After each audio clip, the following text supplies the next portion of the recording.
भी समझ नहीं आई थी, वो गुजर भी गया, उसका समझ नहीं आई। आप पूछे ना सर उसकी तो एक लफ्ज भी नहीं समझ आई थी, वो सिर्फ ये समझ आई थी, वो जो होता है ना एक्स वाई की पावर एन और जी वाला फार्मूला करते थे, वो सिर्फ समझ आई थी, उसके बाद समझ ही नहीं आई, असल इसलिए में उसकी चैप्टर नंबर 10 एक्सरसाइज भी नहीं आसान हो है, पाई। इसको दोबारा देख लेते। ये देखिए ना, मैं दोबारा आपको बता देता हूँ। चैप्टर नंबर 10 मैं आपको दोबारा बता देता हूँ। Okay sir. आप पूछा करें यार, तो क्वेश्चन आंसर सेशन रख लिया करें, कोई मसला होता है तो हम भी ओके घर में फिर सर फारिग हैं उसकी आप। पूरा चैप्टर वो भी पेंडिंग में पड़ा हुआ है, उसकी समझ नहीं आई वो, फिर मैंने कहा आपसे दोबारा पूछूंगा, फिर मैंने सोचा ये आपको सर सर्व कर दूं। चैप्टर 10 में मसला था, मैं बता वाकई नहीं देता हूँ समझ यार, आया। 9 तक हुआ है, आगे 10 में पेंडिंग पड़ा हुआ है। यार मुझसे पूछते मैं समझा देता, नहीं समझ आया तो मेरी तरफ चक्कर लगा लेते। सर बस टाइम ही नहीं समझा मिला है, एक अभी इन समझा दिनों लेता हूँ, काम कोई इतने बात यार, टीचर ने कहा यस सर अभी करा दें। नहीं, करा देता हूँ। और कोर्स इंशाल्लाह उतना ही पढ़ेंगे जितना आपको समझ आएगा। वैसे कोर्स कंप्लीट क्या करना, जब समझ ही नहीं आ रहा तो क्या कंप्लीट करें। ठीक है, यस यस सर। सर। इस बात से परेशान ना हो, जितना आपको समझ आएगा उतना ही पढ़ाऊंगा। अच्छा देखिए, ये एग्जाम एक ना उसने इक्वेशन दी है एक्स वाई की पावर एन और जेड। आप देखिए डिफरेंट तरह की लैंग्वेजेस आप पढ़ते हैं ना, आपने बहुत सारे जो है वो रेगुलर एक्सप्रेशन बनाए हैं, बहुत सारे एफए बनाए हैं, बहुत सारे टीजी बनाए हैं। आप देखें कि उन एग्जाम्पल्स के अंदर किसी में ए की पावर ए का स्टैरिक होता है, किसी में बी का स्टैरिक होता है, किसी में दोनों का स्टैरिक होता है। सर ठीक हो स्क्रीन गई नहीं बात? डिस्प्ले हो रही। यार अभी तो करवाई है, हाइड करके दोबारा करें। हो रही है सर, हो रही है। चलो मैं दोबारा कर रहा हूँ, एक मिनट ओके सर। मैं दोबारा कर रहा हूँ। Resume presenting.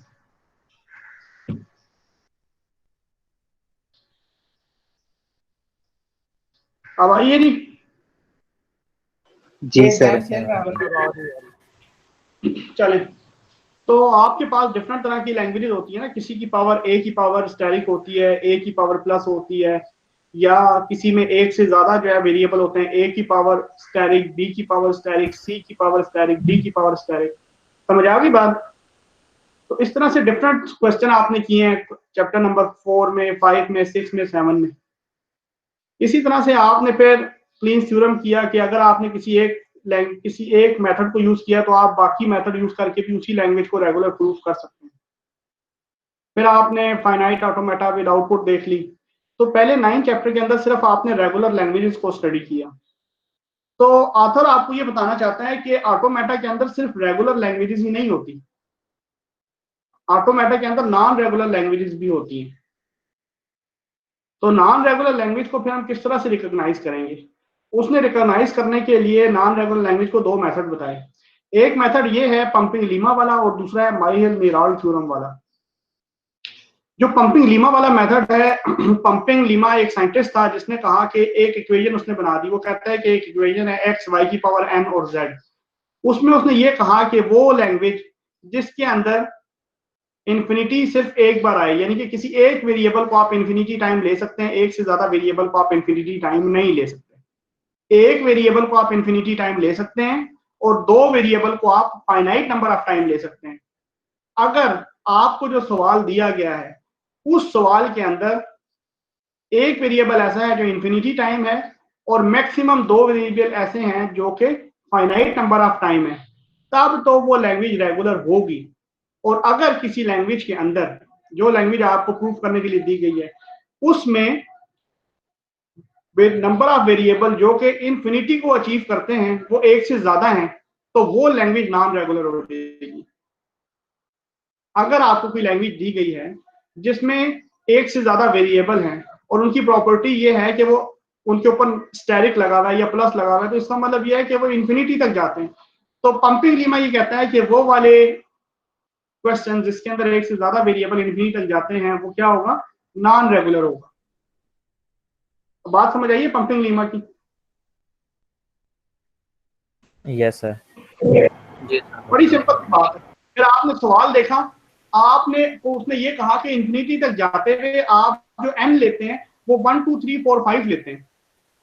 आप n को 2 4 6 8 नहीं ले सकते, आप n को 3 1 3 5 7 नहीं ले सकते, आप n को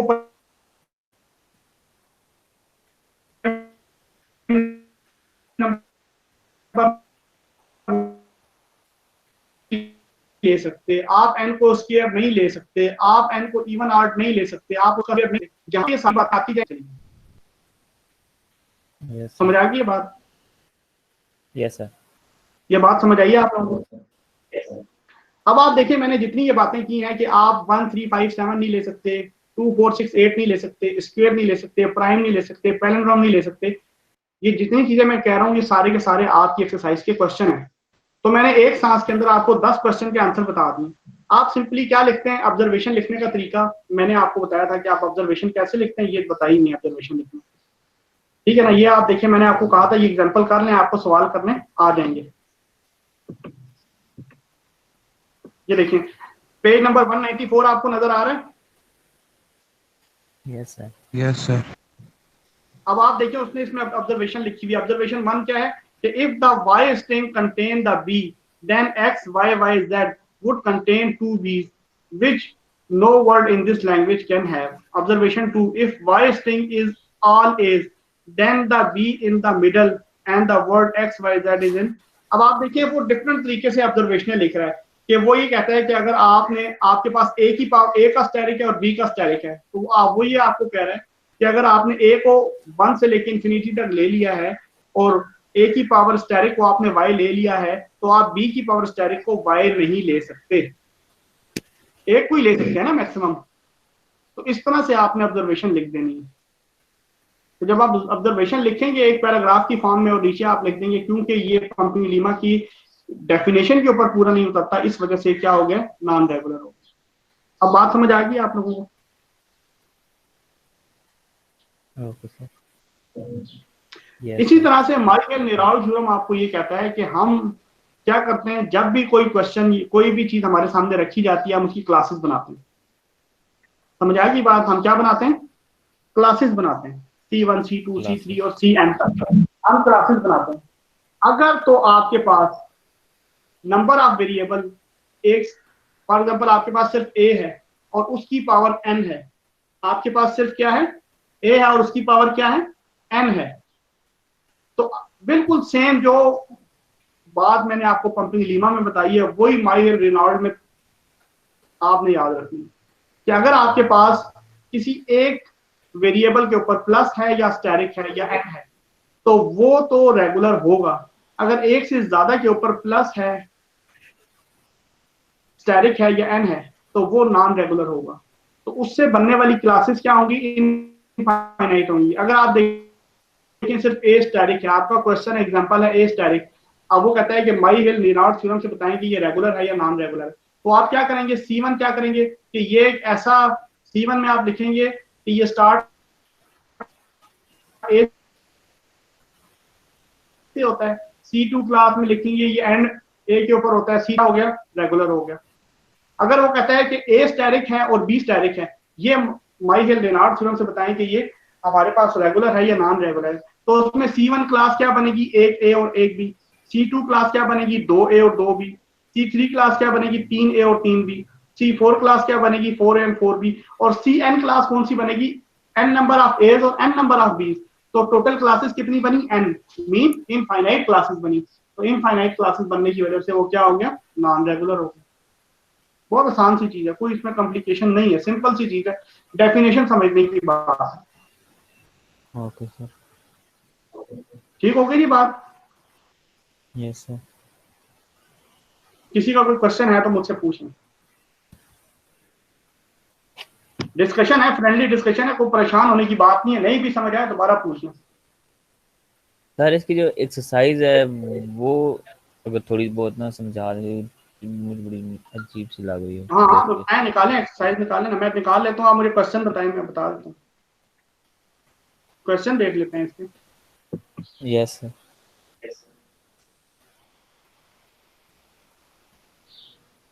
सर जो इसका पहला क्वेश्चन है उसके जो 5 पार्ट हैं सर, वो तो उसने कहा कि पंपिंग लीमा से बताएं कि ये रेगुलर है या नॉन रेगुलर है ना। तो इसमें तो जो हमने उसका फार्मूला पढ़ा था एक्स वाई की पावर एन जी, इसमें से तो कोई भी उसके ऊपर लाई नहीं करता। हाँ तो ये सारे नाम रेगुलर है ना, इसमें कोई भी सवाल ऐसा नहीं है जो रेगुलर हो, 20 सवालों में एक सवाल भी ऐसा नहीं है जो रेगुलर हो, ये सब नाम रेगुलर है क्योंकि चैप्टर नाम इनको हमने रेगुलर का है ना। प्रूव करना है कि ये नॉन रेगुलर है। अब आप देखें पहला सवाल का पहला पार्ट ए की पावर एन बी की पावर एन प्लस वन, यानी कि अगर आप एक बी लेते हैं तो आप एक ए लेते हैं तो बी कितने लेंगे, 2, यही वो कह रहा है ना। 2। तो इसका मतलब है कि पंपिंग लीमा के लिए, पंपिंग लीमा की इक्वेशन को इसके ऊपर अगर आप मैप करेंगे तो आप y की पावर n को या तो a की पावर n लेंगे या y की पावर n को bn प्लस 1 लेंगे, दोनों को y की पावर n पे आप मैप नहीं कर सकते, नहीं कर सकते ना। हाँ जी, नहीं कर सकते ना मैप, या इसको मैप करेंगे a की पावर n को y की पावर n पे, या b की पावर n प्लस 1 को इज इक्वल टू y की पावर n लेंगे, ऐसे ही करेंगे ना। Yes sir. हाँ बताएं, समझ आई बात मेरी? थोड़ी बहुत आ गई है। अच्छा एक मिनट ठहरो यार, मैं तुम्हें थोड़ा सा ना बच्चों की सर तरफ थोड़ा सा समझा सोल्यूशन अगर दूंगा। कल थोड़ा सा बता दें। हाँ मैं दिखा रहा हूँ, बॉल पेन निकाल।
पहला पार्ट है, इसको लिख लें, देखें नजर आ रहा है? जी सर। लो सर। सर ब्लर है थोड़ा सा। व्हाट्सएप करता हूँ, व्हाट्सएप, एक मिनट में स्क्रीन पे ही दिखाता हूँ आपको।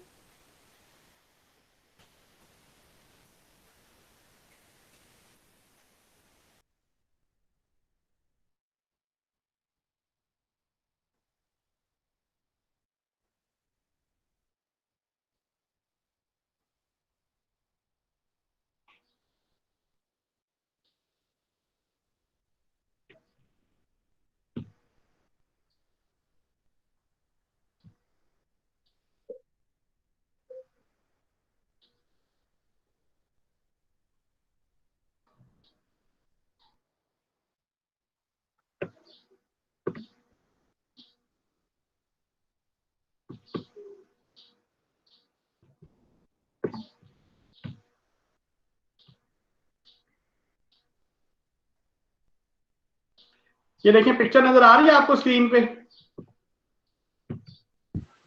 जी सर। Yes sir. ये देखें, नजर आ रही है आप? अभी भी ना 15 यस सर।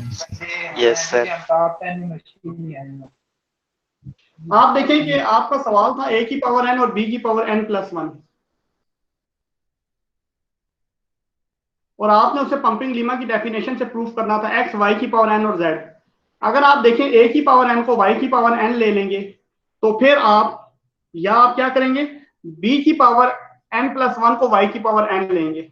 लेकिन हम वी कैन नॉट टेक, हम क्या नहीं कर सकते, हम ये नहीं कर सकते कि ए की पावर एन को भी वाई की पावर एन ले ले और बी की पावर एन प्लस वन को भी वाई की पावर एन ले ले। So language is non regular. क्यों? क्योंकि हम पंपिंग लीमा के ऊपर दोनों चीजों को एक साथ मैप नहीं कर सकते। समझ आइए बात? Yes sir. इस तरह से सवाल करने हैं आपने।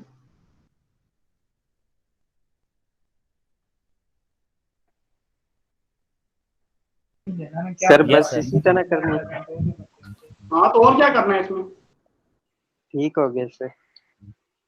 आप समझ आ गई है? कंफ्यूजन तो नहीं रही है? No sir. No sir. आसान है ना? Yes Yes. सर, बहुत ज्यादा।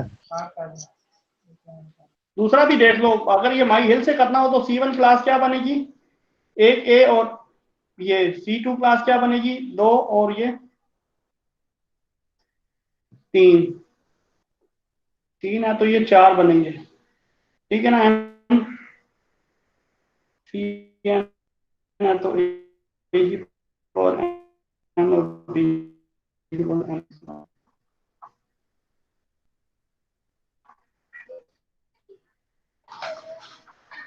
ये देखो, ये नीचे वाला जो है ना, ये माई हिल से हुआ है। सर ब्लर है पिक्चर। ठीक है, अच्छा सर इसको भी मैं डालता हूँ उसके ऊपर।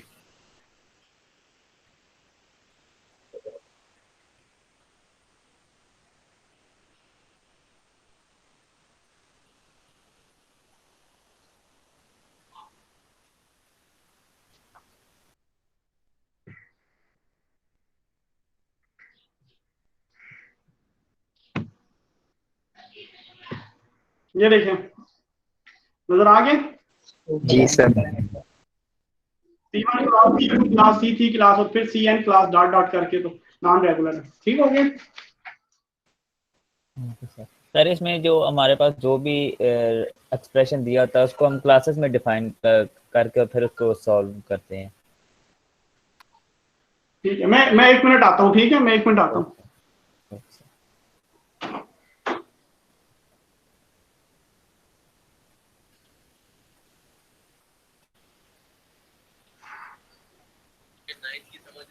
गाइस तुम लोगों ने वेब की असाइनमेंट बनाई है? हाँ बना ली है। वो क्विज और एक्सरसाइज वाली। एक्सरसाइज के कितने क्वेश्चन थे? थे कितने थे यार? तुम्हारी क्लास बोलती ही नहीं उम्मीद यार, तुम्हें बताएगी क्या? हम लोग की क्लास बोल। हमारा तो वेब का मैम ने हमें टास्क दिए हुए हैं वो जावास्क्रिप्ट के। वो W3 स्कूल वाले ना? नहीं भाईजान, हम W3 स्कूल वाले नहीं टास्क करते होते, हमें और दिए हुए हैं मैंने। ओके।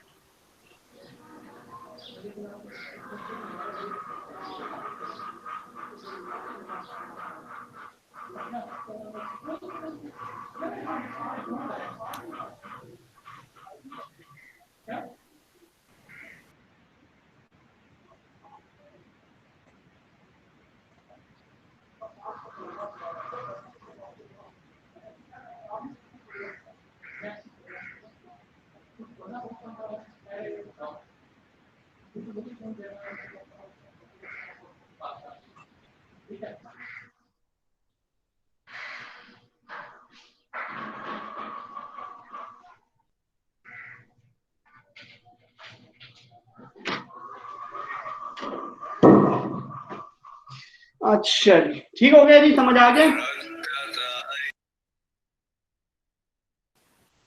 यस हाँ सर। जनाब, समझ आ गया? जी सर। कोई कंफ्यूजन तो नहीं है? No sir. No sir. भाई इतनी सी बात थी यार, परेशान ना हुआ करें। नहीं सर, परेशानी आप कहते हुए कौन सी परेशानी है? मिलजुल के कुछ ना कुछ कर लेंगे यार। खैर यस सर, चलो इंशाल्लाह। पेपर भी मिलजुल के कर लेंगे फिर। सर आप करने वाले बने, मैं हाजिर हूँ। ठीक है सर। हाँ हिम्मत करें, इंशाल्लाह बेहतर हो जाएगा, परेशान ना हो। मुश्किल हालात है, मिलजुल के काम करना है, ठीक है। ठीक है सर, जुलाई तक एक्सटेंड हो गया है। क्या हुआ बेटे? तो जुलाई तक एक्सटेंड हो गया, कोई समझ ही नहीं आती, कोई यूनिवर्सिटी बता ही नहीं रही पॉलिसी का कि क्या करेंगी क्या नहीं करेंगी। ओ भाई आप सिर्फ लेक्चर लें और मजे करें, अल्लाह बेहतर करेगा। मैंने अब ऑप्शन दी है नहीं कि सर, लेक्चर नहीं, वैसे भी ईद के बाद इनको सरप्राइज मिलना है बड़ा वाला। नहीं नहीं, अगर हुआ भी इम्तहान आपका तो वाइवा होगा, ठीक है। वाइवे से इम्तहान होगा आपका, यस सर, ऑरल होगा, राइटिंग में नहीं होगा ये इम्तहान, ठीक है सर, ठीक है ये ना। अच्छा काम है। ठीक है सर। ठीक है, इसकी एक्सरसाइज में आपको मसला तो नहीं होगा? फिर खैर है सर। इसकी एक्सरसाइज देखने कोई मसला है तो मुझसे पूछ लें। नो सर, इसके सर सवाल वो करें सारे ऐसे ट्राई करते हैं ना आज। करें, फिर मुझसे पूछ लें, डरने की जरूरत नहीं है, जो नहीं होगा मैं करवा दूंगा। कुछ बच्चे मुझे व्हाट्सएप पे सवाल भेजते हैं, मैं चेक करके बता देता हूँ उनको, ठीक है। जिसको मसला हो रहा हो, सवाल विषय गलत भी हो तो मुझे भेज दे, मैं उसको करेक्ट करके बता दूंगा, ठीक है। Okay sir. चलें अब चैप्टर नंबर 12 देख लें। Yes sir. अच्छा, वो जो मैंने आपको कहा था ना कि मैं 2 मेथड करवाऊंगा आपको, वो रहने दें, बस सिंपल CFG करें, ठीक है। ओके इसकी सर, एक्सरसाइज करते हैं आज CFG की, बाकी वो 2 मेथड छोड़ दें, बस उनको रहने दें, ऐसे ही काम हो गया। ठीक है सर। भाई CFG करें। अब ये पहला सवाल है कि कहता है कंसीडर द CFG। ये एक CFG दिया हुआ है, S से AS और डबल B। कहता है कि prove that this generate the language defined by the regular expression. अब नीचे जो लैंग्वेज दी हुई है, अब आप देखें, मैंने आपको बताया था कि जब AS आता है तो उसका मतलब होता है कि हम A को रिपीटेडली जनरेट कर रहे हैं, बार बार बार बार बार बार जनरेट कर रहे हैं। तो इसमें A कितनी बार जनरेट होगा? Static time, A static time आएगा। A क्या आएगा? स्टैटिक टाइम आएगा। जाएगा। इसमें स्टैटिक लगा है, इसका मतलब है A नल दफा भी आ सकता है। अगर आप A को नल लेंगे तो फिर क्या चीज जनरेट होगी? सिर्फ डबल B जनरेट होगा। ये जो स्लैश लगी हुई है ना बीच में, इसका मतलब ये होता है कि या आप पहले वाला हिस्सा लेंगे या आप दूसरे वाला हिस्सा लेंगे। इसको आप ऐसे भी लिख सकते हैं, S से AS और S से डबल B, ये 2 अलग अलग चीजें, लेकिन स्लैश करके लिखेंगे तो इसका मतलब भी 2 चीजें, ठीक है। तो अगर आप A स्टैटिक की ऐसा जगह नल प्लस लेते हैं ऑपरेटर तो आप, काम कर रहा है सर, स्लैश। हाँ स्लैश जो है ना बिल्कुल वैसे ही काम करे जिस तरह और ऑपरेटर नहीं काम करे, हम कामा लगाते हैं। Yes sir. 2 अलग अलग चीजों को डिफाइन करने के लिए। तो ये क्वेश्चन नंबर 1 समझ आ गया आपको, A static double B? Yes sir. ठीक हो गई बात। अब क्वेश्चन नंबर 2 देखें।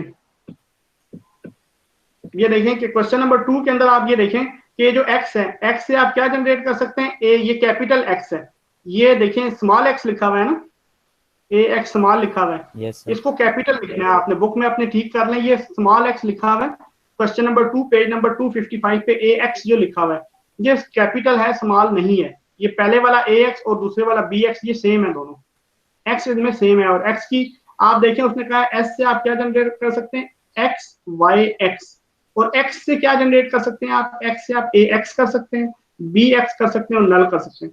मैंने आपको जब ये चैप्टर का शुरू में एग्जांपल करवाई थी तो मैंने आपको ये बताया था कि अगर किसी वेरिएबल के साथ AX एंड और BX और नल आ जाए तो इसका मतलब है कि वो शुरू में एनी नंबर ऑफ एस कर सकता है, एनी नंबर ऑफ B कर सकता है, एनी नंबर ऑफ AB कर सकता है, एनी नंबर ऑफ BA कर सकता है। Mean A plus B whole asterisk है ये पूरा। नल के साथ आ रहा है तो ये क्या है? A plus B whole asterisk है। अगर नल की जगह A स्लैश B होता तो फिर ये A plus B whole plus होता। तो यहाँ पे नल के साथ आ रहा है तो इसलिए x की वैल्यू है क्या है? A plus B whole asterisk है। तो आप पहले x की जगह भी A plus B whole asterisk लगाएंगे, दूसरे x की जगह भी A plus B whole asterisk लगाएंगे, और सेंटर में y की जगह आप क्या लगाएंगे? ट्रिपल बी लगाएंगे। तो आप क्या लैंग्वेज जनरेट करेंगे? ये जो नीचे दी हुई है, A plus B whole asterisk triple b A plus B whole asterisk. समझ आ गई है? ये बात समझ आ गई है आपको? Yes sir.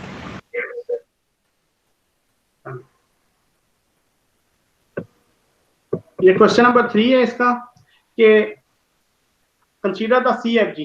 कहता है कि अब वो तीसरे में कह रहा है कि आप CFG इससे क्या लैंग्वेज बनती है आप खुद बताएं। अब आप देखें कि मैंने आपको बताया जहां पे x से ax bx और नल है उसका मतलब क्या होता है। अभी क्या बताया, इसका क्या मतलब बताया मैंने, सब लोग बताएं मुझे। स्टैरिक के एनी नंबर ऑफ एज और एनी नंबर ऑफ बी, मतलब a प्लस बी का होल स्टैरिक। शाबाश। तो अब a के साथ क्या आ जाएगा, a ब्रैकेट में क्या आ जाएगा, a plus B whole asterisk, a into a plus B whole asterisk. इसका मतलब है कि इसमें वन टाइम a जरूर आएगा स्टार्ट में, और उसके बाद आप any number of a plus B whole asterisk ले सकते हैं। ठीक होगी बात। तो ये एक ऐसी लैंग्वेज है जिसमें 1a लाजमी आएगा, ये एक ऐसा CFG है जिसमें 1a लाजमी आएगा। ठीक है, क्वेश्चन नंबर 3 समझ आ गया सबको। Yes, sir. Yes sir. Question number 4 में ये कहता है कि आपके पास CFG है S से डबल S, XA और X और नल। इसका मतलब ये है कि ये एक ऐसा CFG है जो कि नल को एक्सेप्ट करता है। ये क्या, किसको एक्सेप्ट करता है, नल को। यानी कि आप ब्रैकेट लगाएं और उसके ऊपर स्टैरिक डाल दें कि ये एक ऐसा CFG को नल को तो करता है। या ब्रैकेट के अंदर क्या आएगा, अब आप देखें कि x की वैल्यू क्या है, x की वैल्यू है bx, यानी कि पहले x की जगह आप bx लगाएं, दूसरे x की जगह bx लगाएं और तीसरे x की जगह bx लगाएं। या आप क्या करें, x की जगह नल डालें, पहले x की जगह नल लगाएं, दूसरे x की जगह नल लगाएं, तीसरे x की जगह नल लगाएं, तो बाकी क्या बचेगा, डबल a बचेगा। तो ये एक ऐसी लैंग्वेज है जिसके अंदर या तो सिर्फ नल आता है या क्या आता है, डबल a आता है, या क्या आता है, डबल a आता है। तीसरी बात, अब आप देखिए मैंने आपको नल का बता दिया कि इसमें नल आता है, फिर इस वाले वर्ड का बता दिया कि डबल a आता है। अब इस वाले वर्ड को देखें, ये जो डबल एस है, अब पहले एक्स की जगह भी आपने एक्स लगा दिया, ये जो पहला एक्स था इसकी जगह आपने ये लगा दिया, फिर जो दूसरा एक्स था उसकी जगह भी आप ये लगाएंगे। तो पहले एक्स की जगह जब आप ये वाली चीज लगाएंगे तो 2 दफा ए आएगा, जब आप इसकी जगह लगाएंगे फिर दूसरी 2 दफा ए आएगा। इसका मतलब ये है कि ये एक ऐसी लैंग्वेज है जिसके अंदर इवन नंबर ऑफ एज आते हैं, जिसके अंदर क्या आता है, इवन नंबर ऑफ एज आते हैं, 2 4 6 8 10 12। अगर ए आएगा तो इवन नंबर ऑफ ए आएगा, अगर ए नहीं आएगा तो फिर सिर्फ नल आएगा। मेरी बात समझ लें, इस सवाल में अगर ए आएगा तो इवन नंबर ऑफ टाइम आएगा, और अगर ए नहीं आएगा तो फिर सिर्फ नल आएगा। मेरी बात समझ आ गई आपको। Yes, sir. Yes sir. और इसमें जो बी है, इसमें बी जो है वो ऑड नंबर ऑफ टाइम आएगा। ये देखिए 1 2 3 3 दफा बी आएगा ना, और एक्स की जगह फिर आप नल ले लेंगे, बी ए 2 टाइम उसमें ए होगा और 3 टाइम उसमें बी होगा। ठीक है, तो इसमें बी जो है वो इवन नंबर ऑफ टाइम भी आ सकता है और ऑड नंबर ऑफ टाइम भी आ सकता है। अब इसके पार्ट्स देखें, पहला पार्ट क्या, अभी मैंने जनरली आपको CFG समझा दिया, अब इसके पार्ट्स देखते हैं। कहता है कि पहला पार्ट ये है कि prove that x can generate any b asterisk. X जो है वो क्या कर सकता है, any number b asterisk generate कर सकता है। ठीक है ना जी। अब ये जो x है इसकी जगह आप क्या लगा सकते हैं, bx। इसका मतलब है कि यहाँ पे b स्टैरिक आ सकता है। क्या आ सकता है, b स्टैरिक आ सकता है, यानी कि b asterisk a, b asterisk a, b asterisk a। क्यों, क्योंकि ये bx है। जब किसी भी टर्मिनल के साथ नॉन टर्मिनल अटैच कर दिया जाए तो इसका मतलब है कि वो चीज प्लस टाइम या स्टैरिक टाइम आ सकती है। अगर ये देखें bx के साथ नल लगा हुआ है तो ये स्टैरिक टाइम आएगी, और अगर bx के साथ यहाँ b लगा हुआ होता तो फिर वो प्लस नंबर ऑफ टाइम आती। दोनों का फर्क समझ रहे हैं आप, कि bx के साथ अगर नल लगा हो तो वो फिर स्टैरिक नंबर ऑफ टाइम आएगा, और अगर bx के साथ b लगा हुआ हो तो फिर वो प्लस नंबर ऑफ टाइम आएगी। ठीक है जी, क्या आएगी, प्लस नंबर ऑफ टाइम आएगी। सर ये बात समझ नहीं आई, bf के साथ प्लस वाली।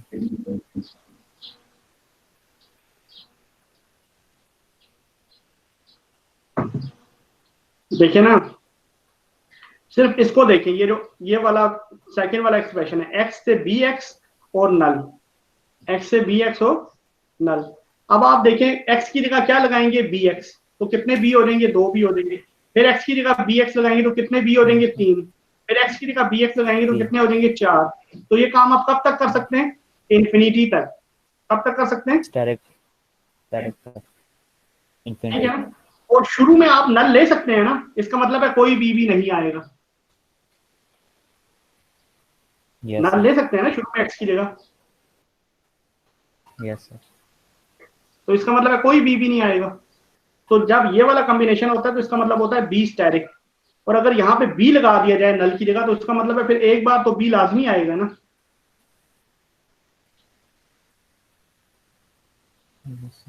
हाँ जी, Yes. समझ आई ये वाली बात। तो फिर आपके पास एक बार बी लाजमी आएगा। तो ये पहली वाली बात ठीक है कि एक्स आपका क्या करता है, बी स्टैटिक को जनरेट करता है। एक्स किसको जनरेट कर रहे हैं, बी स्टैटिक को। और वो दूसरे वाले पार्ट में कहता है prove that x can generate any B static A B static. ये अभी मैंने आपको बात बताई है, यही जनरेट करेगा ना, वही बात है कि यस सर, यही जनरेट करेगा ना जो अभी मैंने बताई है, उन्होंने लिख के बता दिया।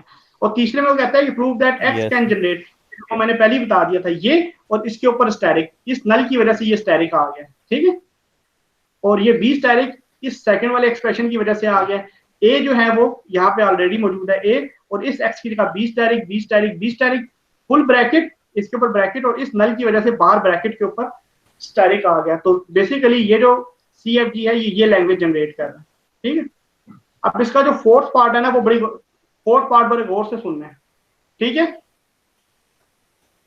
कहता है कि prove that the language of this CFG is the set of all word in a plus b whole static with an even number of a's। कहता है कि ये जो अभी एक्सप्रेशन हमने आपको बताया है ये सारे के सारे वर्ड जनरेट करता है, कौन से, जो कि a plus b whole static के अंदर आते हैं। ए प्लस बी इसके अंदर कहता है कि वो सारे वर्ड जनरेट करेगा, लेकिन एक एक्सेप्शन है, क्या कि a जो है वो इवन नंबर ऑफ टाइम आएगा। ए जो है इसमें तो ऑड नंबर ऑफ टाइम भी आ सकता है ना ए प्लस बी होल स्टैटिक में, लेकिन कहता है कि इसके अंदर अगर हम एक एक्सेप्शन ऐड कर दें कि ए इवन नंबर ऑफ टाइम आए, तो फिर वो सारी की सारी चीजें यहाँ पे जनरेट हो सकती हैं जो यहाँ जनरेट होती है with a number of A with the following exception. We consider that word null to have an even number of A's as true as word with no A. कहता है कि अगर नल आएगा, अगर हम नल को अप्लाई करेंगे तो फिर हमारे पास इवन नंबर ऑफ एज आ जाएंगे। देखिए ना यहाँ पे हम अगर नल लगा दें एक्स की जगह तो इवन नंबर ऑफ एज हमें मिल जाते हैं। और अगर हम नल को अप्लाई ना करें, अगर हम नल को अप्लाई ना करें, कहता है कि इवन नंबर ऑफ एज मिलेंगे एंड डू। और अगर हम नल को अप्लाई ना करें और डायरेक्ट ही नल को ले लें तो फिर हमारे पास कोई ए नहीं आएगा। यानी कि इस वाले एक्सप्रेशन को लेंगे तो हमारे पास इवन नंबर ऑफ एज आएंगे, और अगर इस एक्सप्रेशन को नहीं लेते, डायरेक्ट नल को ले लेते हैं, तो फिर हमारे पास कोई ए नहीं आएगा। समझ आ गई बात? Yes, sir. फर्स्ट पार्ट में कहता है कि show how the difficulty in part 4 can be alleviated by adding the production. कहता है कि अभी प्रॉब्लम क्या है हमारे पास, पार्ट 4 में क्या प्रॉब्लम है कि हमारे पास ए जो है वो इवन नंबर ऑफ टाइम है, हम चाहते हैं कि ए हमारे पास ऑड नंबर ऑफ टाइम भी आ जाए, तो हम यहाँ पे क्या प्रोडक्शन ऐड कर देते हैं, एक्स एस हमने ऐड कर दी है। तो इससे क्या होगा, हम सिर्फ बी को भी ले सकते हैं। पहले बी हमेशा किसके, ए के साथ आ रहा था ना, ए के बगैर तो बी नहीं आ रहा था। जब हम एक्स ले लेंगे तो अब हम क्या कर सकते हैं कि अब हमारे पास बी सेपरेट भी आ सकता है। ये देखिए ना, इसकी जगह एस की जगह हम नल ले लें और एक्स की जगह हम बी एस ले लें, बी एक्स ले लें, तो फिर एनी नंबर ऑफ बी आ सकते हैं ना विदाउट ए। Yes, sir. पहले बी था वो ए के साथ आ रहा था, अब हम बी को इंडिपेंडेंट भी ले सकते हैं इस प्रोडक्शन की वजह से। ये बात सही है या नहीं? यस सर, हाँ जी, क्या कहते हैं?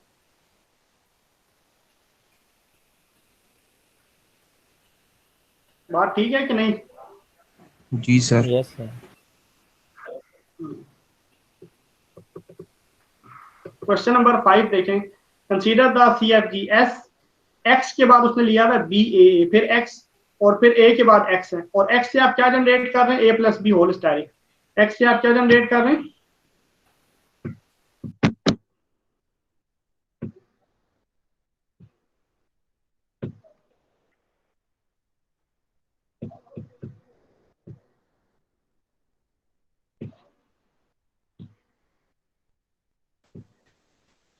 ये देखें क्वेश्चन नंबर 5 में आप देखें कि एस से आप क्या जनरेट कर रहे हैं, एक्स डबल बी ए, और एस से आप ए एक्स जनरेट करें, और एक्स से आप क्या जनरेट कर रहे हैं, एक्स ए एक्स बी और नल, यानी कि A plus B whole static. तो यहाँ पे क्या हो जाएगा, A plus B whole static, B double A plus B whole static, और यहाँ पे ए आएगा और फिर आ जाएगा A plus B whole static. समझ आ गई? रेगुलर स्पेलिंग Yes, बना sir. लेंगे इसका, एक्स की जगह A plus B whole static लिखना है आपने। क्वेश्चन नंबर 6 को छोड़ दें।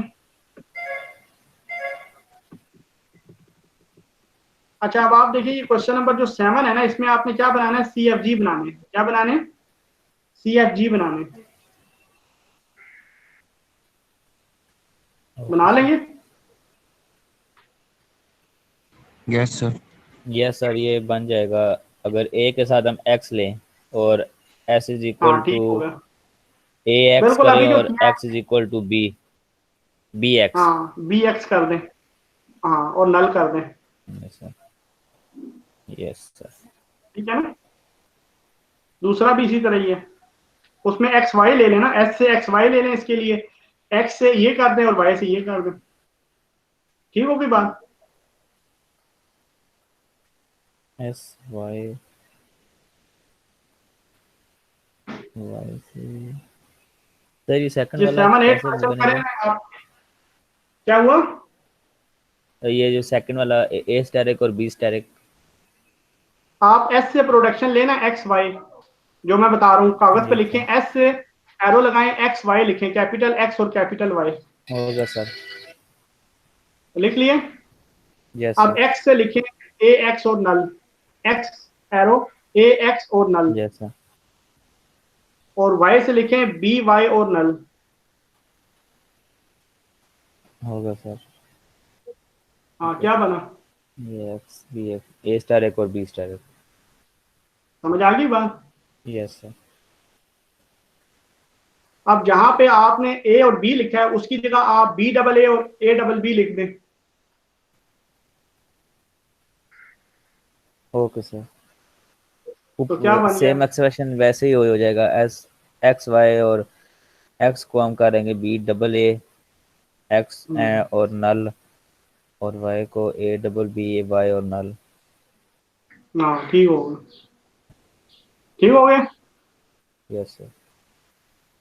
चलो, ये नीचे भी इसी तरह आपने CFG बनाना है, वहां पे उसने रेगुलर एक्सप्रेशन लिख दिया, यहाँ पे इंग्लिश फ्रेज लिख दिया, all word in which the letter b is never triple, ऐसा आपने लेना है जिसमें बी ट्रिपल ना हो, तो इवन नंबर आप बी ले लें, ए 2 4 डबल 6, बी कर कहते हैं, a static B double B.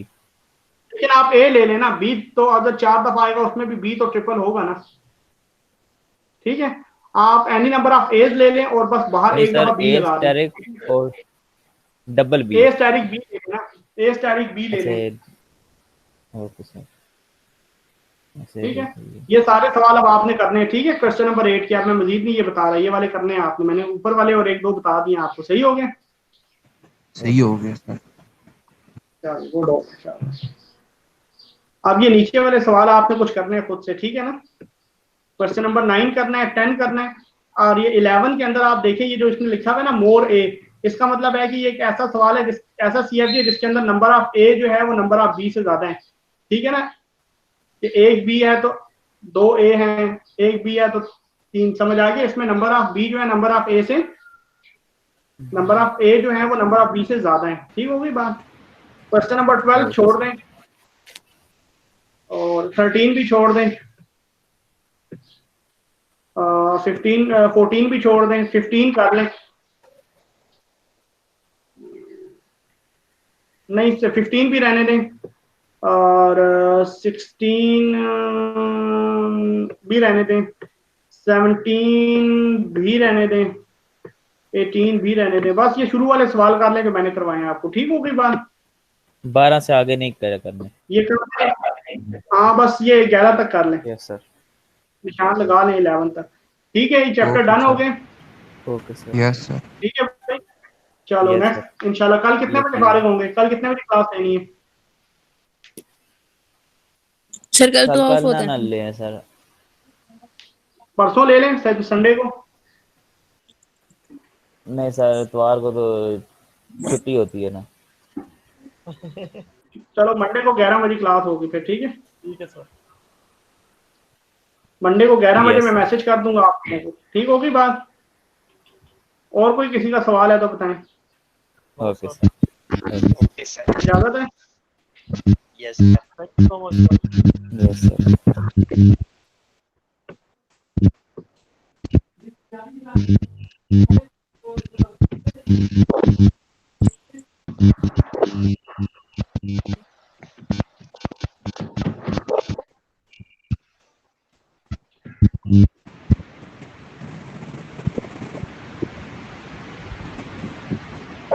यार ये बंद नहीं हो रहा, इसको आप करें जरा, कैसे होगी मीटिंग के स्टाफ।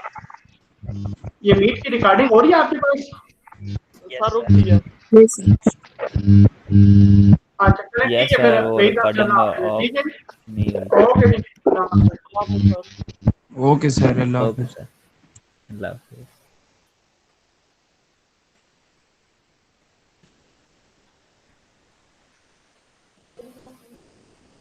हाँ घंटे को नहीं, जल्दी खत्म होने,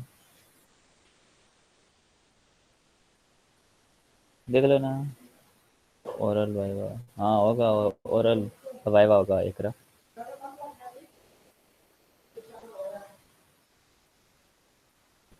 तुम बता देना, हाँ तुम काल मिला लेना, साथ बता दूंगा। ओरल वाइवा तुमने क्या समझा, ऐसे होगा, उसका कोई और सोल्यूशन निकालेंगे कि कैसे करना है।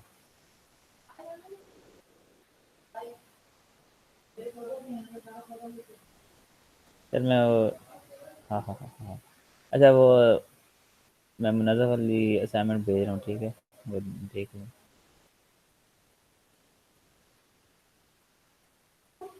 तो काटा नहीं यहाँ,